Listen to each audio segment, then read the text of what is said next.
Le Flash Info avec le centre de stockage de la Manche. 10 ans de réclusion criminelle, décision hier de la cour d'assises de la Manche à Coutances. Un homme de 40 ans vivant à la glacerie a été reconnu coupable d'avoir commis des agressions sexuelles sur son fils âgé de 6 ans et sa fille de 4 ans. Des actes commis entre janvier 2012 et fin avril 2013. La cour a par ailleurs décidé de lui retirer son autorité parentale. Il a aussi été inscrit au fichier des auteurs d'infractions sexuelles. L'ACRO, l'association pour le contrôle de la radioactivité dans l'Ouest, a transmis hier à l'autorité de sûreté nucléaire les résultats des prélèvements effectués récemment aux abords de l'usine Areva de La Hague. Des analyses qui montrent une présence importante d'un élément radioactif très nocif dans un ruisseau. Une réunion de la commission locale d'information d'Areva doit avoir lieu demain.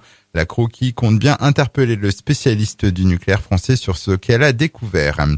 DCNS confirme le retard de la livraison du Suffren. Construit à Cherbourg, son lancement a été repoussé en 2019. C'est un document de prospective budgétaire du gouvernement qui a vendu la mèche. Retard confirmé hier par le constructeur DCNS. Pour rappel, le programme du sous-marin Barracuda Suffren prévoit 6 sous-marins. Au total, 4 sont déjà entamés.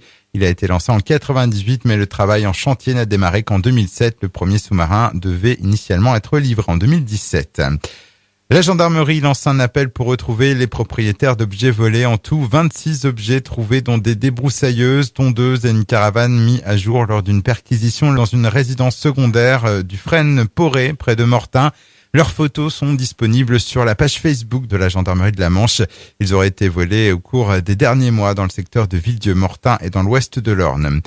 Et puis du tennis avec l'Open féminin 50 et une petite déception sur les cours du complexe Louise Michel d'Équerdreville hier. Myrtille Georges a été sortie dès le premier tour à la Grand-Villaise qui s'incline face à l'Ukrainienne Olga Friedman 3-6, 7-5, 7-5. Le Flash Info vous a été présenté par Landra, centre de stockage de la Manche à Digueulville. Pour en savoir plus et visiter notre centre, 0810 120 172, coup d'un appel local.